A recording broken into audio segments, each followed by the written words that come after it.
Aujourd'hui, je suis ravi de retrouver pour parler de Smoke on the Water, le gros standard de rock par excellence par le groupe Deep Purple. Mais plutôt qu'apprendre à le jouer à la guitare, on va apprendre à le jouer à l'iPad ou à l'iPhone, ce sera exactement pareil. Mais si vraiment tu as envie de l'apprendre à la guitare, tu me mets un petit commentaire ou alors tu réponds au sondage qui s'affichera par ici ou par là pour me dire si je te fais un tuto ou non à la guitare. On va donc commencer par la batterie. Extrêmement simple. Pour commencer, on va choisir le séquenceur. On touche la clé plate en haut à droite et on définit le tempo aux alentours de 100. Ensuite, sur la grosse caisse et la caisse claire, on va mettre un coup sur chaque temps.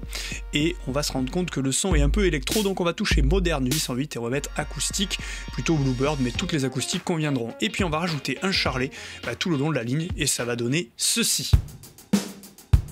Et on va laisser enregistrer jusqu'au bout de la ligne et ça deviendra vert. Quand ça devient vert, c'est que c'est bon. On va maintenant passer à la basse. La basse, c'est une grosse guitare avec des grosses cordes, pas comme cette guitare. Touchez le petit bouton piste ici et allez, petit bouton plus en bas à gauche, ouvrir un nouvel instrument et plus précisément une basse et la Smart Bass.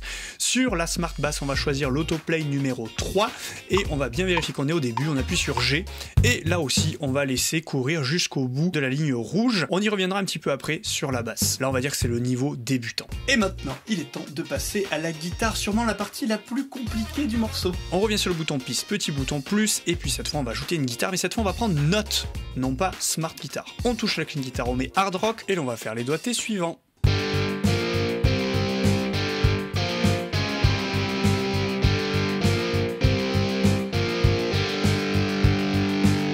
Une fois cela fait, on fait glisser la piston double tape réglage afin de quantifier. Donc ici, quantification croche, ce qui va recaler rythmiquement notre piste. Voilà, j'en ai deux, donc je fais sur les deux. Et voilà pour le niveau 1. Au top tué, on va donc rebasculer sur la basse avec un niveau 2. On touche sa piste et puis on touche modifier. Ici, on va rechercher où sont les notes et puis on va zoomer bien comme il faut en largeur et en longueur pour voir à peu près 2 et 3. Et juste avant 3, on va en fait modifier les 3 dernières notes. Donc cette note-là, on va la mettre sur Mi, ici. La suivante, on va la mettre sur Fa et la dernière sur Fa dièse. Et donc, on va avoir quelque chose comme ça. Écoutez bien ce que ça donne. Voilà, ça relance. Donc, une fois qu'on a ça, on va raccourcir la piste jusqu'à 3 et tout simplement, on va la mettre en boucle.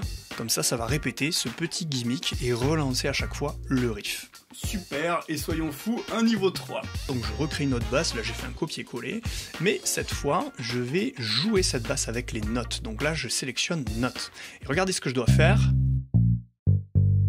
On enregistre.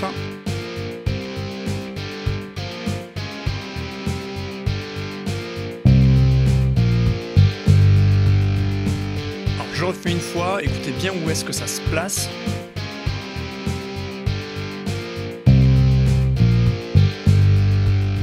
Une fois que cela est fait, je vais quantifier là encore, donc je double tape, réglage, quantification, croche, pour être sûr que c'est bien calé. Si c'est bien calé, ça devrait sonner.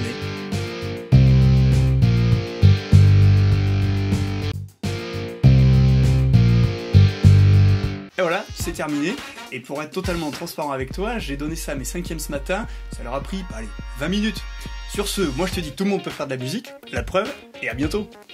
Et un petit coucou à mon ancien élève Billy qui est parti à la Réunion. Je te souhaite une bonne suite.